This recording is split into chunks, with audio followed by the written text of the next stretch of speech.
The sun hung low over the bustling city market, casting long shadows between rows of colorful stalls. Vendors shouted prices, children darted between shoppers, and the air carried the mingled scents of grilled meat and ripe fruit. Amid the crowd, Lynn, 27 years old, moved with quiet confidence. Her posture was straight, her gaze sharp, her movements efficient.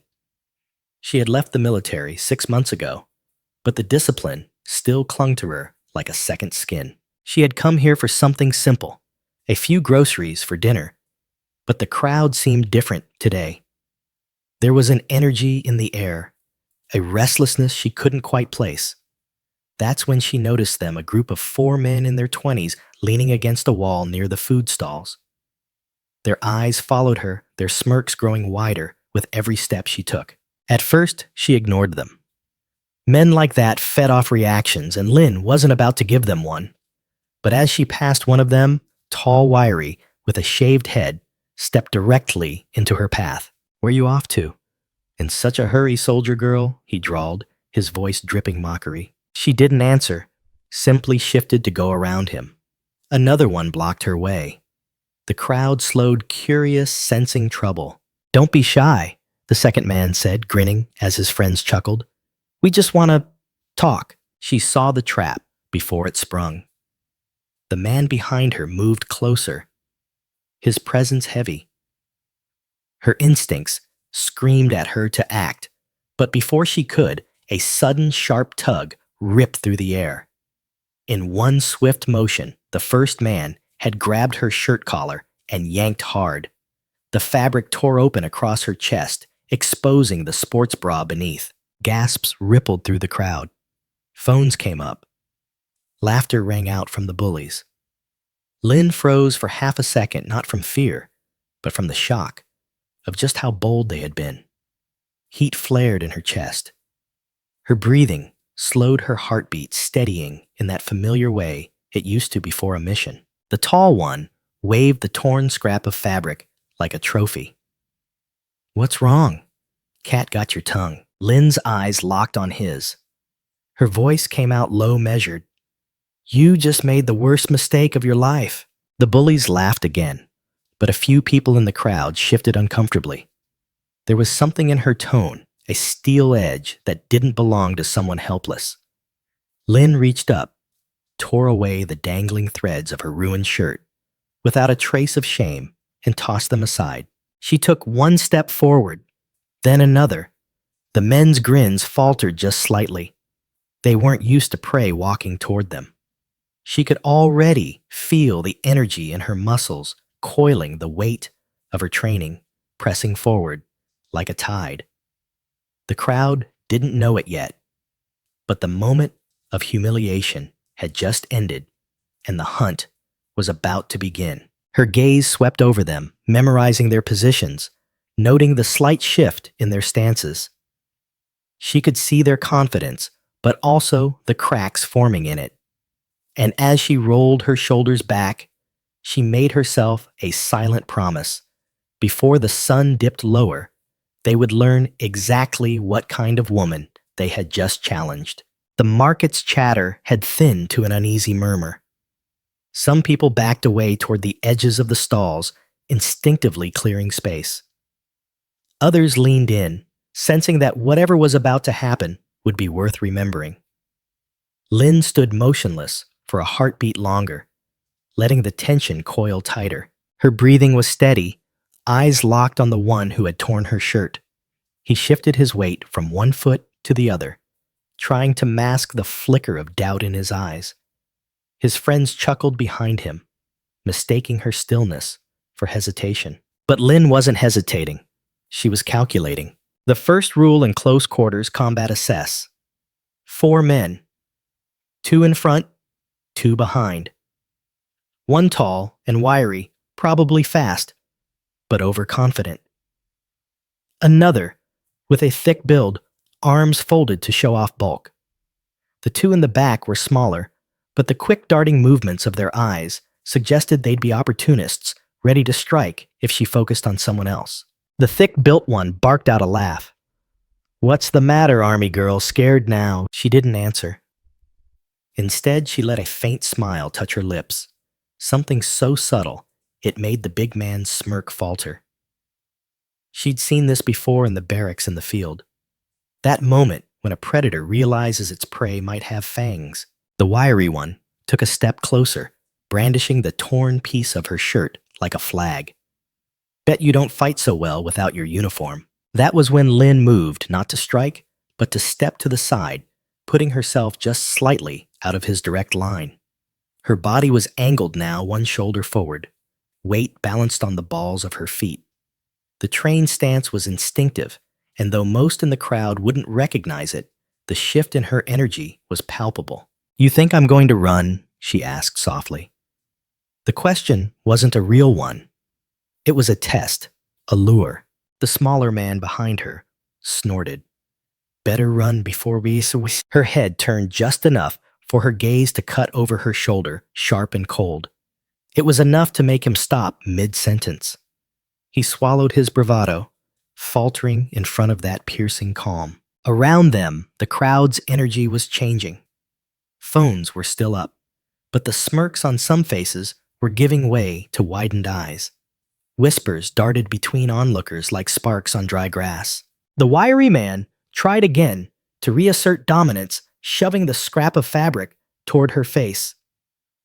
"Last chance to apologize to us before we..." She stepped forward so suddenly he had to lean back to keep from colliding with her. Her voice dropped to a near whisper, audible only to him and the nearest in the crowd. "I've fought men twice your size. I've put them in the ground. You think you're any different?" Something in the way she said it, not loud, not boastful, but factual, made him flinch. Her eyes scanned the group once more, muscles primed. The market sound seemed to fade.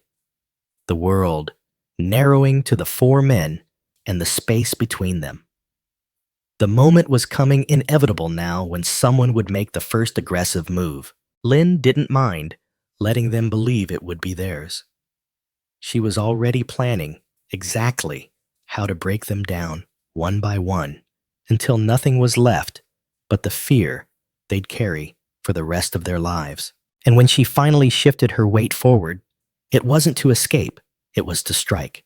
The wiry one lunged first, his hand shooting out toward her shoulder in a clumsy attempt to grab hold. Lynn pivoted sharply, her left hand snapping up to deflect his arm while her right elbow slammed into his ribs. The breath whooshed out of him, and before he could react, she hooked her foot behind his and twisted her hips. He hit the ground hard, the shock of the impact stealing the air from his lungs. The crowd gasped, some stepping back, as if the strike had ricocheted toward them. Lynn didn't even look down. She was already turning toward the next threat. The thick-built one roared in anger and charged. His size might have been intimidating to anyone else, but Lynn had sparred with soldiers twice his weight. She waited until he was almost on top of her, then dropped low, catching his forward momentum. One precise sweep to the back of his knee buckled his leg, and her palm shot upward into his jaw. His head snapped back with a sickening crack, and he stumbled away, clutching his mouth. The two in the back hesitated, their eyes darting between their fallen friends and the woman standing so calmly in the center of the chaos. Lynn's stance was relaxed, but ready, her breathing even. To them, she didn't look like she was fighting for survival. She looked like she was training every move controlled and intentional. "Come on, then," she said, her tone sharp enough to slice through the air. One of the smaller men gritted his teeth and rushed her. Lynn sidestepped, grabbed his wrist, and twisted sharply. A yelp of pain tore from his throat as she locked his arm behind his back. Without breaking the hold, she shifted her weight and used his own body to block the fourth man's incoming punch. The blow landed against his friend's shoulder, earning a cry of protest. In one fluid motion, Lynn released the hold just long enough to deliver a knee to the gut, dropping the man to his knees. The last thug froze mid-step, uncertainty replacing aggression. The market had gone almost silent, except for the occasional gasp. A child peeked from behind his mother's skirt, eyes wide. Several phones were still recording, but now the lenses caught less of a humiliation and more of a dismantling. Lin took a slow step toward the final standing man. He instinctively backed away, his bravado peeling off in layers with each retreat. She didn't rush him. She let the moment stretch, the weight of inevitability pressing down. He tried to salvage pride with a weak sneer. "You think you're tough?" Lin didn't answer with words. Her hand shot out, catching the front of his shirt. With one sharp yank, she pulled him forward and pivoted, throwing him over her shoulder. He landed flat on his back with a thud that rattled the wooden crates nearby. In less than 30 seconds, all four of them were on the ground groaning, clutching bruises and twisted limbs. Lin stood over them, unruffled, except for the rip in her shirt, a wound that no longer felt like humiliation, but a mark of their defeat. Her gaze swept the crowd, then returned to the bullies. "I warned you," she said softly, but the words carried, and as she straightened, the full weight of her presence seemed to press down on the men. Their earlier arrogance crushed beneath the reality of who they had provoked. The four bullies writhed on the ground, the cocky swagger they'd worn minutes ago stripped away. Dust clung to their clothes, sweat ran down their temples, and their breathing was ragged. The market crowd had now fully encircled the scene, forming a living arena. No one dared step in, not to help the bullies, not to pull Lin away. She stood in the center still. As stone, the faint rise and fall of her chest, the only sign she'd exerted herself. Her eyes locked on each man in turn, her gaze cold and unflinching. The air between them seemed to hum with a tension that made the onlookers hold their breath. The wiry one, still clutching his side, tried to push himself up. His hands trembled, his knees wobbling. But when Lin took a single, deliberate step toward him, he froze, his body sinking back to the dirt, as though gravity itself had grown heavier. The thick-built man, who had been the loudest, attempted to meet her stare, but his eyes darted away almost instantly. The heat in his face was no longer from anger. It was shame. The murmurs of the crowd seemed to crush him further, each whisper a reminder of the cameras pointed at his failure. One of the smaller men muttered under his breath, We didn't mean." His voice cracked before he could finish. Lin tilted her head, her voice calm but slicing. "You meant every second of it. You thought you could humiliate me and walk away laughing." Her words landed like blows, and none of them dared to argue. The silence stretched until it was unbearable. Then slowly, almost instinctively, the wiry one shifted onto his knees. It wasn't a gesture of respect. It was surrender. The others followed one by one. The thick-built man was last, his jaw tightening, as though the act burned his pride.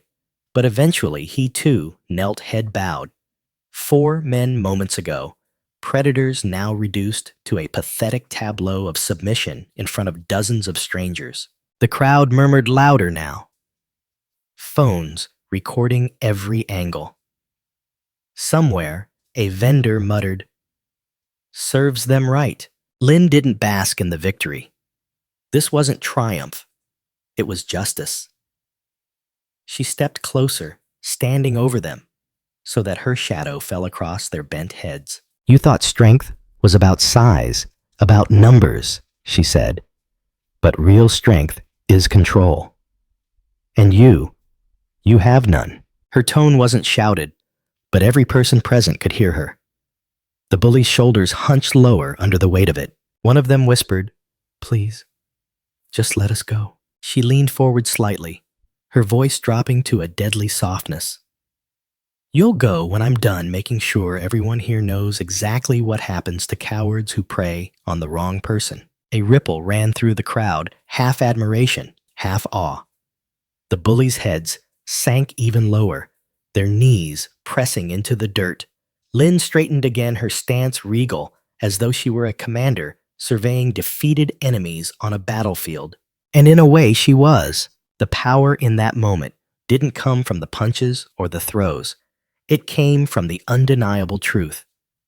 Hanging in the air, they would never forget her, and they would never dare try this again. Lynn let the silence linger, the tension wrapping around the marketplace like a steel chain.